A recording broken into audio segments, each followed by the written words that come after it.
Welcome back to the Ozone Basketball Podcast, everybody. Rob Ogden and Tony Gerdeman here. Help me out here, Gert. I can't decide which game I'm more excited for. American tomorrow night, Wyoming on Monday, or North Florida on Friday? That's a good question. I'm excited for American because, it's America, and you got to take them seriously. This isn't Canadian we're talking about. This isn't Brazilian. This is American.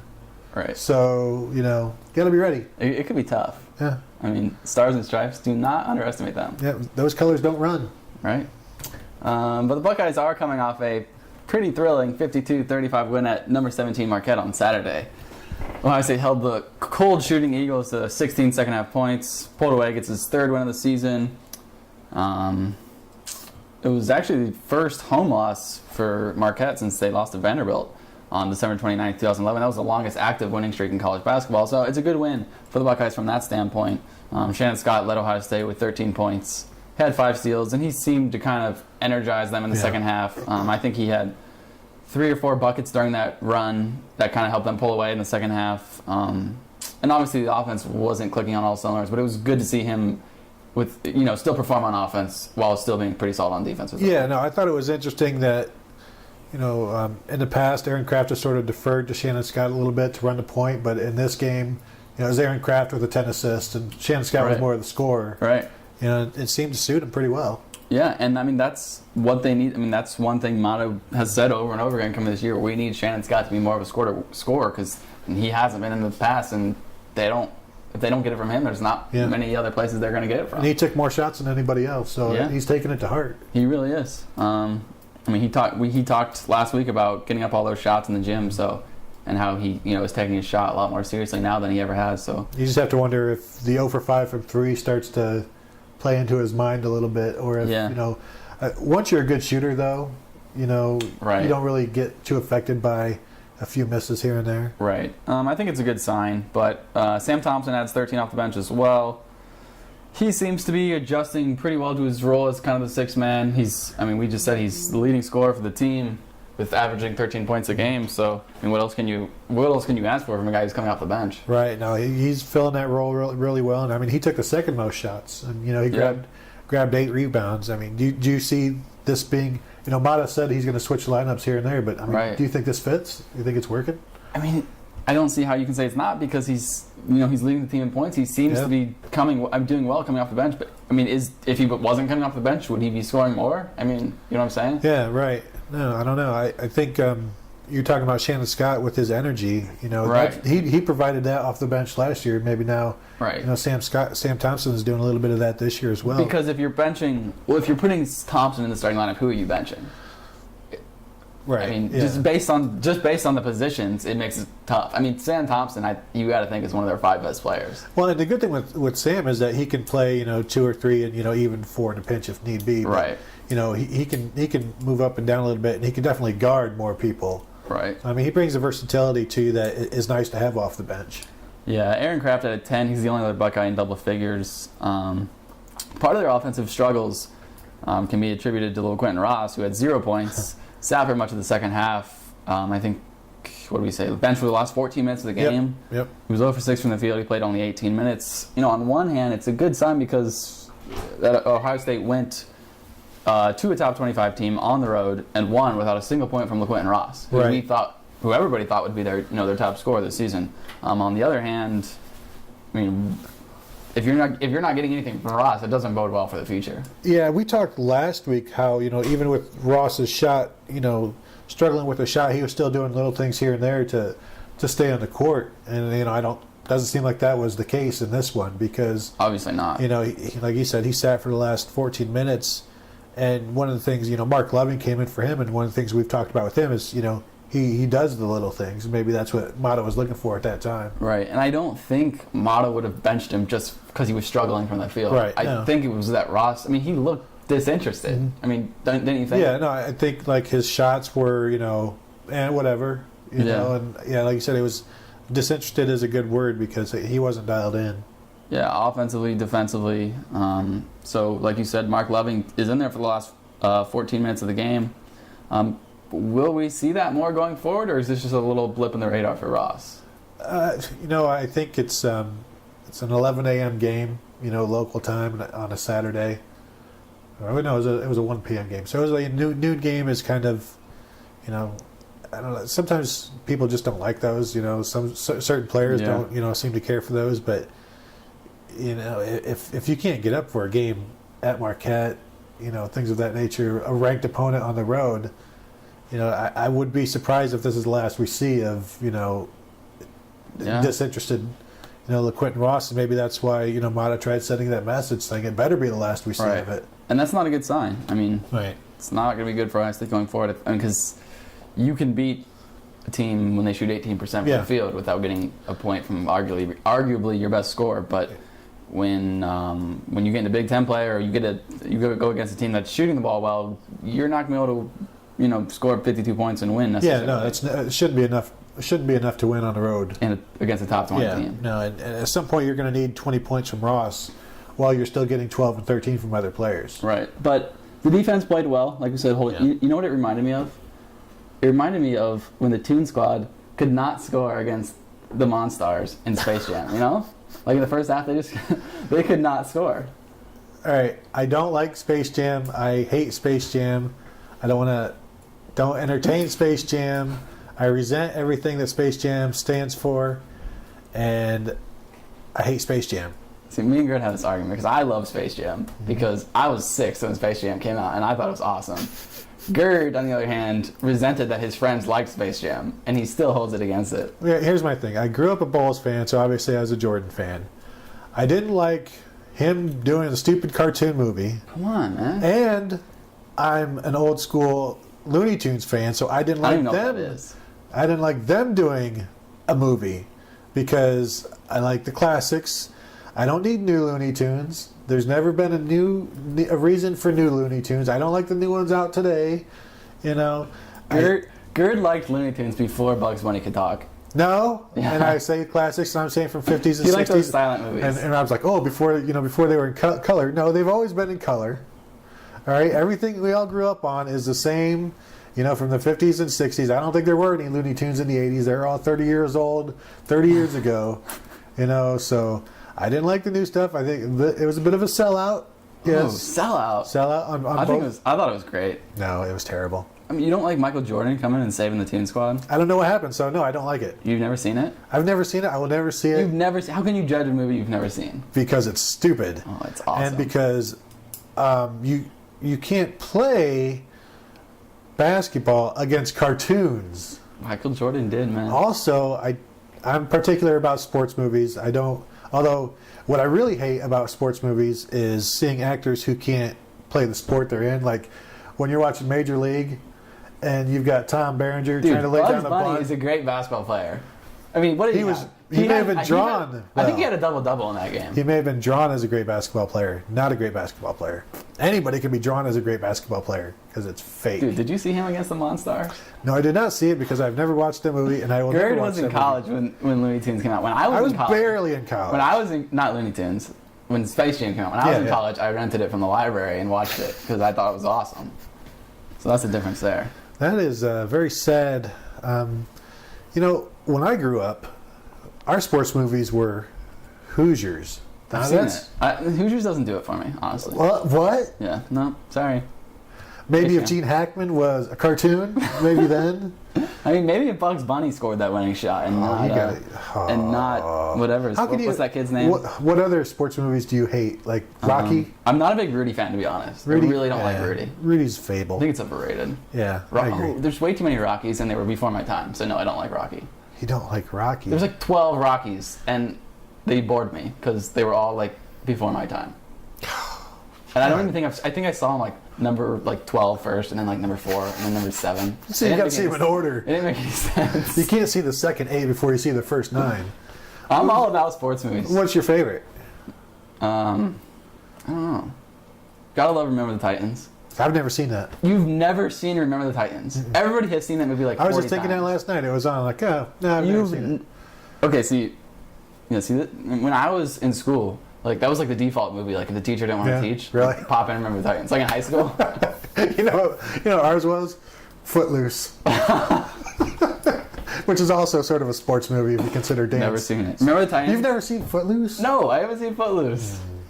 Never seen. Okay. Remember the Titans? I love Miracle. Big hockey fan. Yeah, I like Miracle. I went and saw that Miracle. at the theater. I like Moneyball, although the book is about a bazillion times better. It's okay. What else is there? I mean, there's a million good sports movies. What about The Natural? Never seen it. These are all too old for me. Golly. I've seen Major League, Slap Shots, like both those. Slap Shot. What else? Major League's not that much older than The Natural. I know, it's funny, so I saw it. I haven't seen Major League 2. Gotta watch that one. Yeah, you're not missing okay. anything. Yeah. I don't think. Golly. Yeah. Anyway, back to Ohio State basketball. What everyone's here to listen about. Is Ohio State going to win a lot of games like this, like the Toon Squad did over the Monstars, or is this something we're going to get used to, or is this? I mean, are they going to get it together and start putting up some more points? I think this is an unfamiliar place for them, so I think you can attribute some of the poor shooting to playing in a place they're not accustomed to, but I don't think that they're necessarily a consistent shooting team, so I think there's going to be quite a few of these where it's going to be a defensive win more so than everybody's draining 19-footers. Yeah. Maybe the better question is, can they win games like this in the Big Ten? I think you can in the Big Ten. I don't think it's going to be easy against the good teams that you'd necessarily have to do it against. With right. Michigan State and Wisconsin or Michigan, things of that nature. I think they can win their share, but they're going to lose some because they can't score enough. Right. I mean, is this like a nightmare for Ohio State fans? Because I think Ohio State fans hate watching Wisconsin play basketball. Yeah. And is this what we're about to see? Is this Wisconsin Columbus? Wisconsin 2.0? Reinvented here in Columbus? Like an improved Wisconsin, maybe. Yeah. Yeah, I think maybe so, and that's without. Oh man, that's a frightening thought. It is, because we're going to have to cover it. Oh, I know. See, I know. What about when Wisconsin 2.0 plays Wisconsin? Well, like I tweeted a week or so ago, like my greatest fear is a triple overtime game between what we're watching against Ohio. Yeah. And seeing that against Wisconsin, I mean, you're talking 3 overtimes and maybe 60 points scored total, and it won't be entertaining, and then then you have to write about it and sort of make it sound like, hey, it was pretty interesting. Yeah, I mean, when they play a game like this, I mean, it was 19-19 at the half. Marquette scored 16 points in the second half. And then there's going to be a lot of fouls, too, once you start Big Ten plays. Golly. I mean, at least in this game, there weren't that many. There were 37 total. That was not nearly as many as there were in the Ohio game. Right. Ohio had 34 alone in that game. So it wasn't quite as bad, but I think when it gets in the Big Ten, it's going to be worse because the way they play. Well, and I think the good thing is, the teams at the top want to run. Right. So that may, alleviate some of that. But there's still going to be some games that are going to be, we're going to see some games like this. Yeah. I wouldn't say get used to it. 50 to 40 games. But be prepared for it, yeah. Yeah. I mean, there were even games last year. How many points did Ohio State score against Illinois in that game they lost last year? Yeah, 40-something. It's... to almost have a high-scoring game, teams are going to have to hit 40 of their 50 free throws. I know. You're right. You're right. And is that exciting? No, it's really not. Speaking of the Big Ten, did you see Michigan State Friday night against Columbia? Barely come on with that one. That's the number 1 team in the country. Yeah. Columbia, it was a 2-point game with under a minute to go, I think. Yeah, Michigan State has had that before where, the inexplicable struggle. And I think most teams do, but, I mean, that's a little too close for comfort. It's a little frightening. It's one of those things where they may stay within 10 for an entire game, and you think, well, that shouldn't happen. But I mean, Columbia was there too. Yeah, they were there. Won it. I think they were. I mean, it ended up being like 8 or 9 points, but that's because Columbia kept fouling at the end, and Michigan State got easy buckets and stuff. But it was a 2-point game with under a minute to go, I believe. Yeah, it was too close for comfort, definitely, and that's where the lesser team just can't get that last 30 or 40 seconds that they need to get over the top. Columbia, 2 consecutive possessions, didn't get a shot off. They had shot clock violations. That was... I mean, so they could have, if they had made a shot. Yeah, you see their poor coach was just like, Yeah, dying. 2 straight possessions, didn't even attempt a shot. That's miserable. But going back to the Buckeyes, we'll see. They got 6 points, 7 rebounds, 6 blocks, and 7 fouls from Amir Williams and Trey McDonald combined on Saturday. again, is that enough? Is that enough to win a Big Ten play? Because that's not much. 6 points? No, I think maybe the better number is to look at the blocks and the rebounds. Yeah. Because I think they'll take the blocks all day long like that. And, I think so. If points aren't, I don't think the points are as important as long as they're stopping other teams from scoring. Yeah. So you sort of get the differential that way. The interesting thing is, like, if Ross would have been playing better, would he have seen any time at the 5 over those guys? Because they've played without McDonald and Williams. They've run small before like that. And Loving didn't play any 5, so they just went with those two, the two bigs. I mean, I wonder if that's a product of the opponent, or just Mata just didn't want to deal with the small thing right now. Yeah. We mentioned Loving. He played 22 minutes, finished the game out after Ross left. That was the third most minutes on the team. I don't think he's going to consistently get that many minutes as long as Ross. Right. He shouldn't. He shouldn't, exactly. But he only had 3 points. He had the 3 at the end of the half. He was 1 for 3 from the field. But obviously, Mata has a little bit of a level of trust with him to put him in there for 22 minutes, a freshman. Yeah, and he talked him up before the season, and you see that now. We don't necessarily see everything that he's giving them, but like you said, Mata trusts him, and if you trust a freshman already, game 3, I mean, that says a lot to what Mata has seen in practices.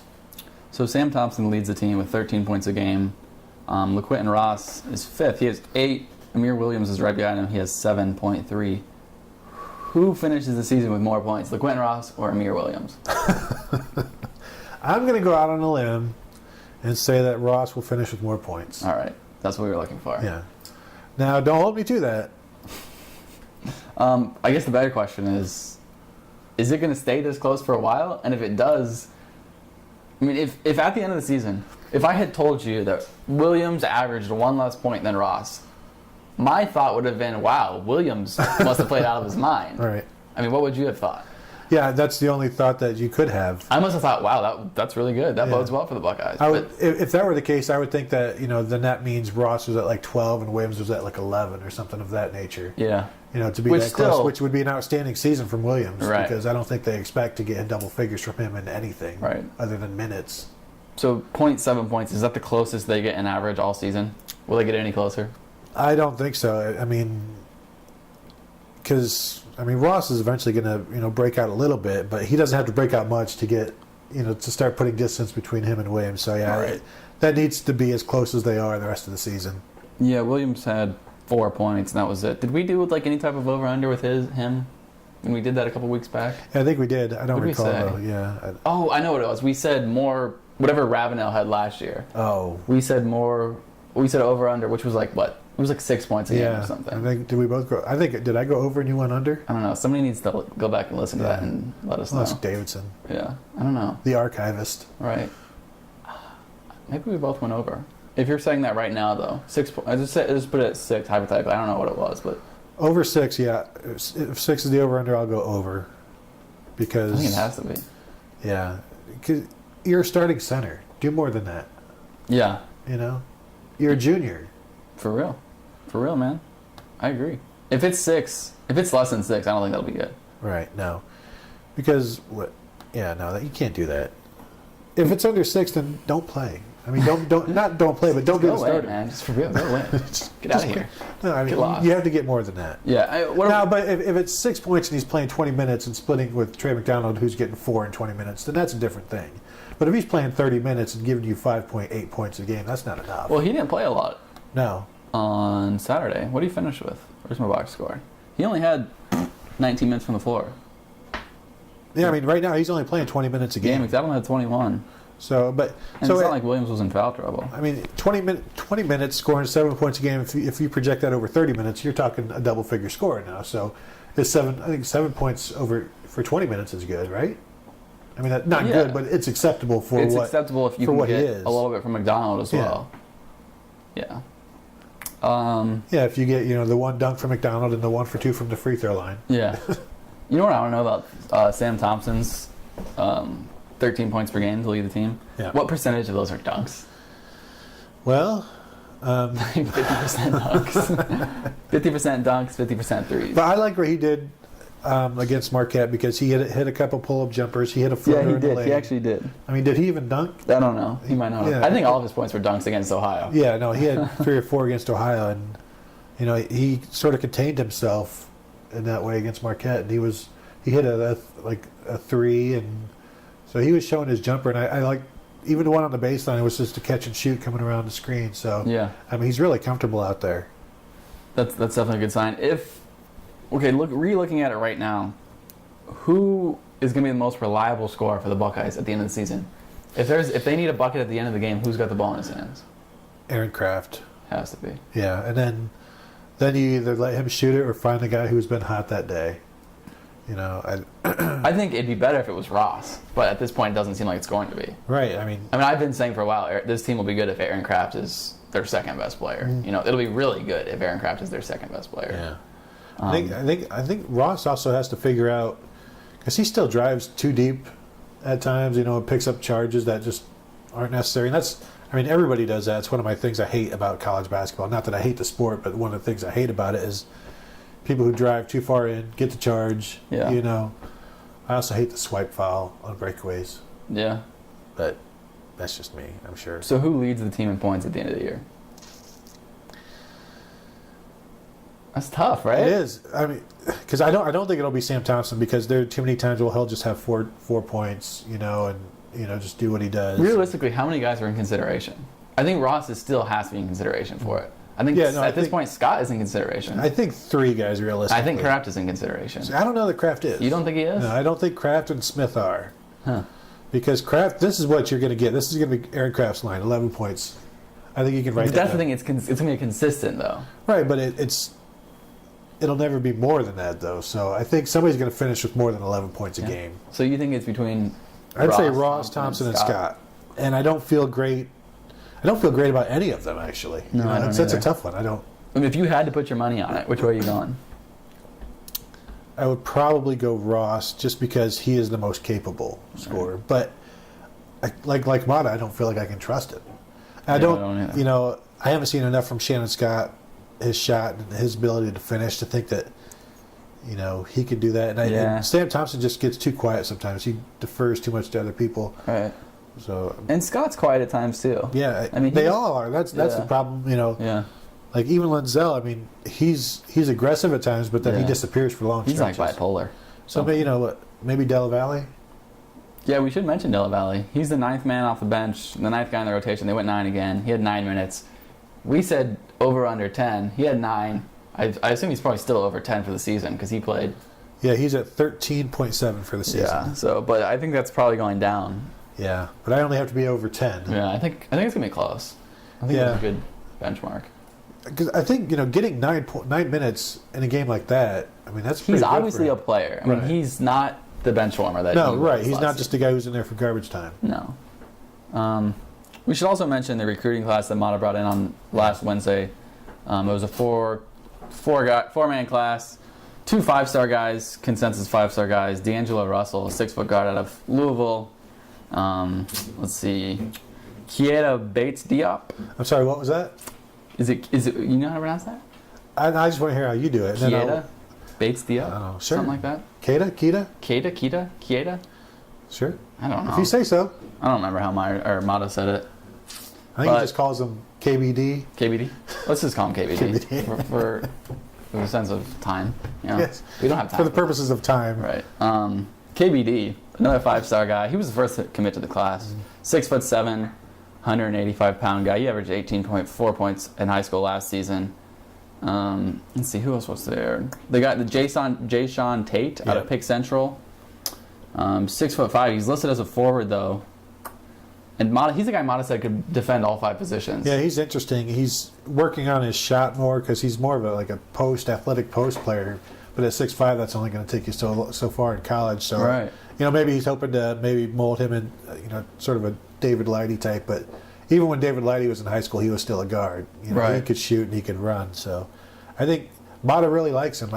So we'll see. But I think he needs to develop more of his game. He's a consensus 4-star guy. He was. I mean, when Mata said that, and then he was like, you mean like in college or like in high school? Like he can guard all five? Yeah. He said, no, he can guard all five at the collegiate level. So that'd be fun to watch if he was that. Do you remember Jermaine Tate? Yeah, I do. Was that like back when you were watching like Looney Tunes from the 50s? Or no, we were in before college Bugs Bunny together. talked? And I think I probably actually committed an NCAA violation with Jermaine Tate when Really? we were in college together because Were you the one that got I in was trouble? buying. Yeah, I started it all. I was getting a USA Today, and back then they were 50 cents out of the box. Uh-huh. And he walked up. He's like, "Hey, can I grab one of those?" So I sort of illegally provided him a USA Today.